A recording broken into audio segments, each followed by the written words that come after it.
தமக்கும் அதிமுக வேட்பாளர் ஆற்றல் அசோக்குமாருக்கும் எந்த முரண்பாடும் இல்லை என அதிமுக முன்னாள் அமைச்சர் தங்கமணி நியூஸ்7 தமிழுக்கு அளித்த பிரத்யேக பேட்டியில் தெரிவித்துள்ளார். ஈரோடு தொகுதி அதிமுக வேட்பாளர் ஆற்றல் அசோக்குமாரை ஆதரித்து முன்னாள் அமைச்சர் தங்கமணி குமாரபாளையம் தொகுதியில் பரப்புரை மேற்கொண்டார்.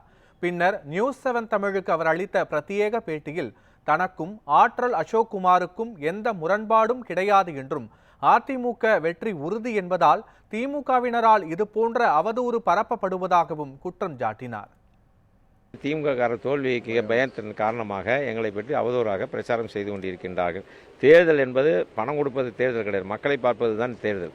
நாங்கள் பணத்தை நம்பி இல்லை, நாங்கள் ஜனநாயகத்தை நம்பி இருக்கின்றோம். திமுக தான் பணநாயகத்தை நம்பி இருக்கிறார்கள். அதனால் எங்களுக்கு எந்த கருத்து வேறுபாடும் இல்லை. அது மட்டும் இல்லாமல் இந்த 6 சட்டமன்ற தொகுதியிலேயே குமாரபாளையம் சட்டமன்ற தொகுதி தான் அதிக வாக்களை நாங்கள் நிச்சயமாக பெற்றுத் தருவோம். அது எந்த மாற்று கருத்தும் இல்லை. அதற்கு பின்னால் நீங்களே சொல்வீர்கள் இதை பொய் செய்தியாக போட்டு விட்டார்கள் என்று பொறாமையின் காரணமாக போட்டிருக்கின்றார்கள்.